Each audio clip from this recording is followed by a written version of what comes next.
So last week I upset a few people in the comments with my clickbait title and thumbnail. In that video I was asking, have I destroyed my Telecaster, my Jason Isbell Telecaster? Well, rest assured guys, I haven't destroyed it, but I have modified it a little bit. And you know, if you want to see what I did in full, then do check out the video, I'll link it up here.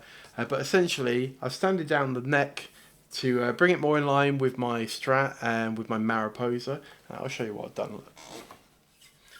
Make sure you're in shot. And actually, since that video, I've done a little bit more on this, so I've neatened up these edges. I kind of didn't like how kind of messy it looked. It's really about how it feels more than anything for me. So I don't mind that it's got this really quite sudden line where the lacquer starts again. But anyway, that's basically what I did, but that's not the end of the modding journey. So this guitar is road worn, so it's part of the road worn, sort of part of the road worn Fender series. So you got some wear along here, you got some spots on the back like that, a bit shiny, along the bottom, around the back, that kind of stuff. But one thing I always found a bit weird about some of the road worn guitars is they often come anyway with like quite new shiny tuners. In contrast, I don't know if you'll be able to pick it up, but the bridge has got kind of some rust in it. You know, that's how it came from the factory. They are quite shiny, this plate, but it is a little bit scuffed up, and the pickup cover's scuffed up, as is the pick guard. So I find it a little bit strange that they put like brand new shiny tuners on it, especially when Fender make road worn parts. The other thing about this Jason Isbell Telecaster, and I'll try and show you it, probably better the other way around, is it has this bridge, trying to get it in the shot, and it's kind of cut down here, so you can see there's the lip where this would normally carry on all the way along on a regular Telecaster bridge, but on this one it's cut down. And you know, I get why they've done that. That's, you know, part of the Jason Isbell spec. It's a playability feature, but I personally much prefer the traditional bridge with the full size sides on it and what have you. So let me put this down. So I've got a couple of things to mod on this guitar. And the first off, we've got the Fender road worn tuners. I'll try and get these close up. So hopefully you can see in the camera that they've kind of got some aging on them already. I'll open them up in a minute and we'll have a better look. And then I've got a road worn bridge as well. With this one you can see it's got some rust in there already, and it's a full size bridge. Well, full size sides anyway. Here we are, here's that bridge close up. So you can see there's quite a bit of rust in there. I don't know if they've maybe overdone it a little bit, but we'll see how it looks on the guitar. And then here are those road worn tuners. So again, try and get them in the shot. Hopefully you can see they've got some nice aging on them. Yeah. So what we're doing today is we're going to take the strings off again. Another new set of strings. And we're going to put those parts on and just take you along for the ride, basically. Right guys, I already got these strings off this time, so I'm not going to bore you taking those off. I think I'm going to start with the bridge. I'll try and keep that in shot. So it looks like roughly the right size. We've got to take the saddles off. We've got to take the saddles off first, of course. So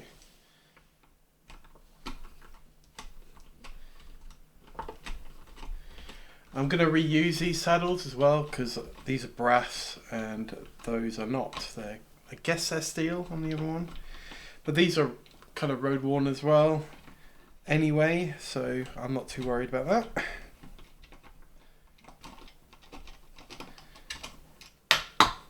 The intonation with these has been mostly okay, but the A string's definitely a little bit out. So I find I can get the E string intonated, but yeah, the A, not quite. The rest of the strings are alright, to be honest, but one string puts it all out.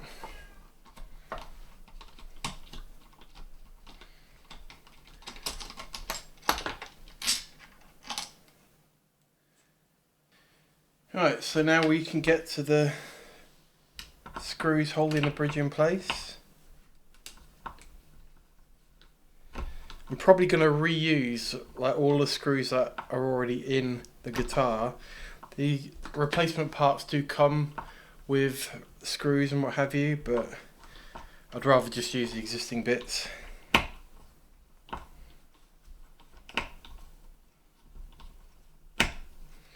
Should have got a drill. Said this last time I was doing anything like this.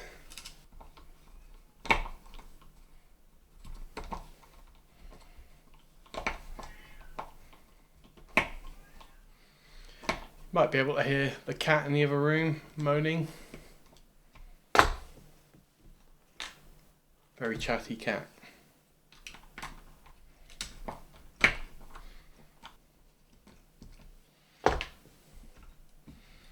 Right, so now we just got to free the pickup.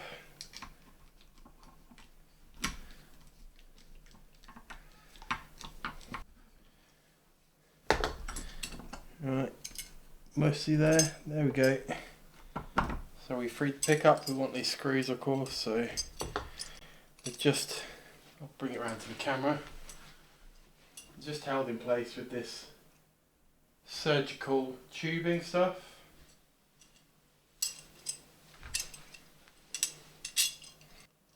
I didn't bother taking any measurements of pickup height or anything like that, or saddles positioning height or anything. I'll just do a setup once it's all done.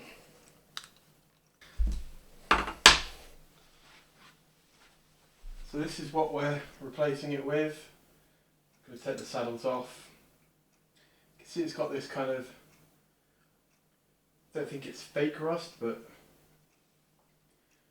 they've made it rusty. It's perhaps a little bit too rusty. But we'll see what it looks like. So I'm just going to take the old saddles out. They've got to come out to get the bridge in properly anyway.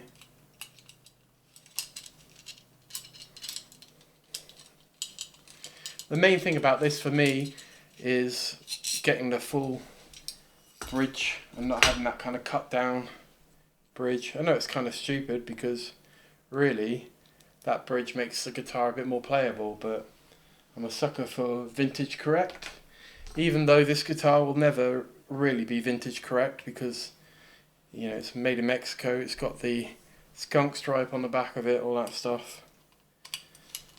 So I don't think they ever had skunk stripes on rosewood board guitars back in the 60s. That's just a cost saving thing, I think, so that all the necks are made in the same way, whether the rosewood or maple. I think that's why they do that anyway. Maybe if I get these started and leave enough room to get the screws in, it'll at least make the job a little bit easier. Hopefully I won't have to do much setup wise because I can leave these at the height that they were when they were on the guitar, and it'll just be a case of getting them in the right position for the intonation, which, I mean, this one was as far back as it could go anyway, so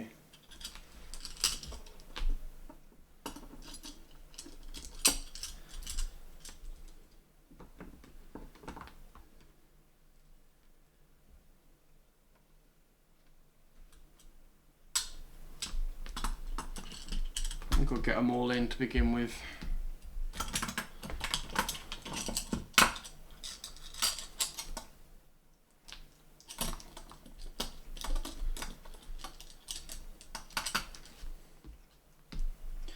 I'm not worrying about scratching this guitar or anything. It's road worn after all.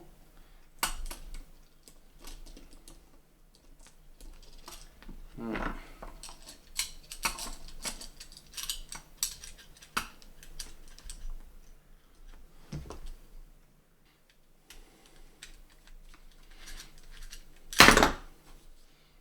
Added relic.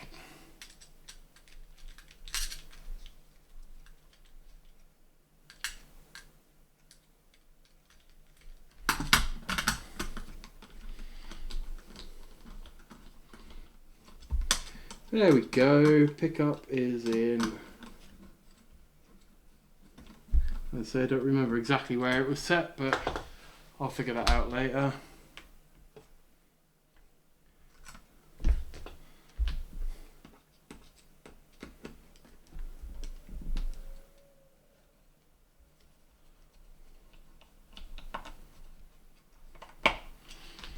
I'll not tighten them all the way down until I've got all the screws in.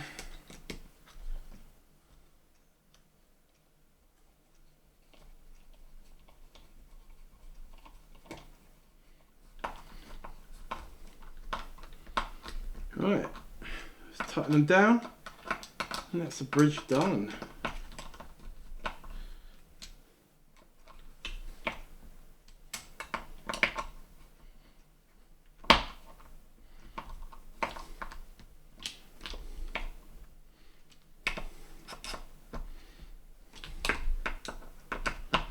Nice. I'm going to take these saddles all the way back because that's where they were. Well, not, you know, in line. Adjusting for intonation a bit. But I reckon I'll need to do the same, and it'll just save me doing it while the strings are on later. And if I need to adjust them forward, I can do. Trouble with this is the screw gets in the way. I've had that problem before, but we'll see once we get to setting it up. Probably not going to set it up on video.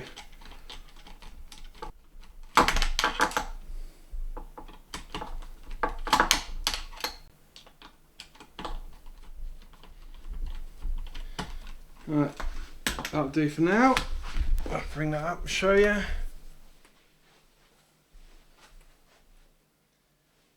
we go.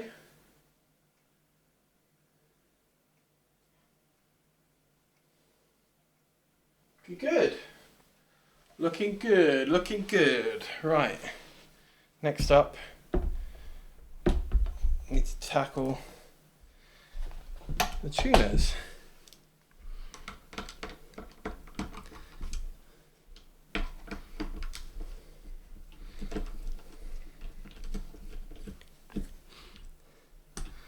Same with this, I'm probably just going to reuse the screws. I don't think having rusty screws is that important for the relic nature. One of these tuners has actually got a bit of a problem anyway. I think it's a D string. Kind of gets a bit chewed up every now and again, and you got to force it past a point and then it loosens up again, so probably a good thing that I'm changing them. We'll see, we'll have a look at the bushings as well and see if it's worth bothering to try and change them, if I can even get them out.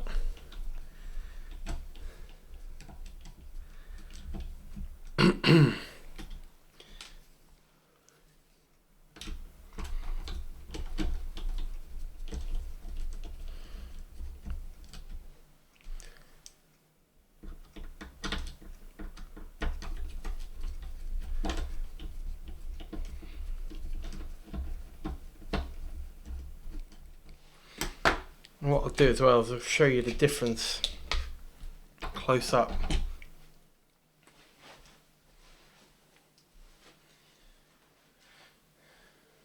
So there's your standard tuner. You can get it in focus.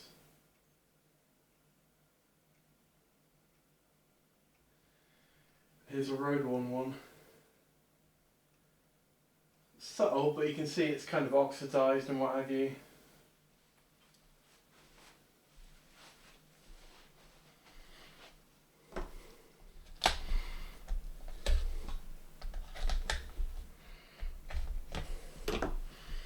Let's see how easy it will be to get these bushings out.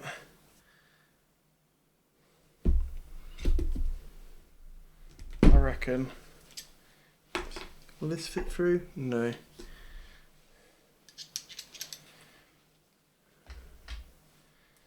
Maybe that.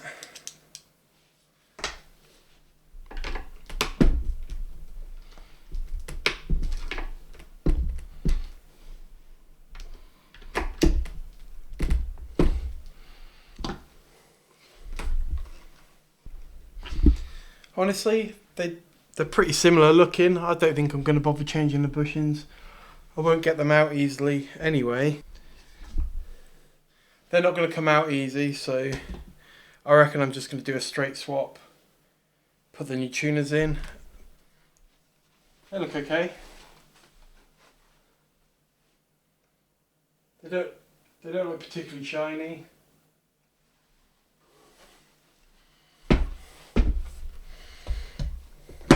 Ooh.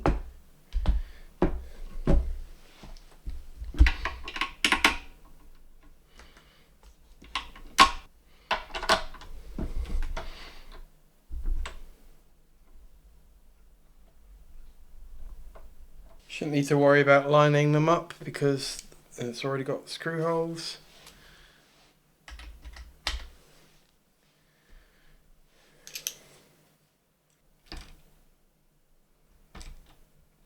Oh, come on.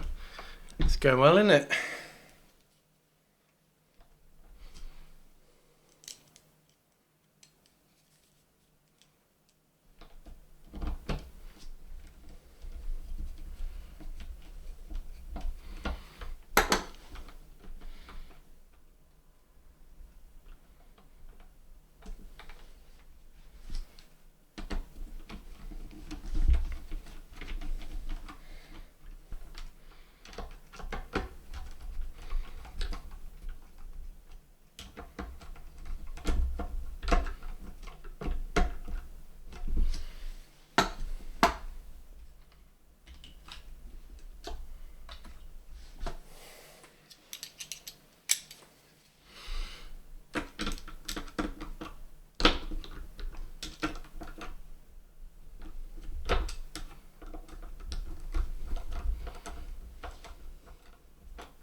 Right, there we go.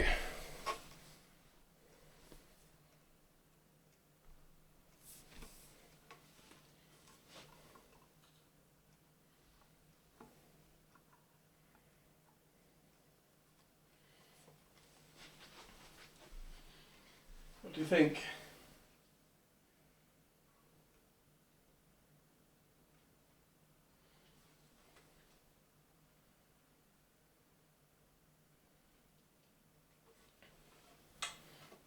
That's it then, job done.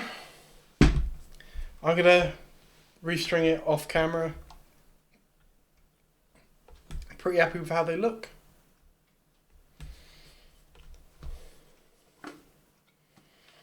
Nice.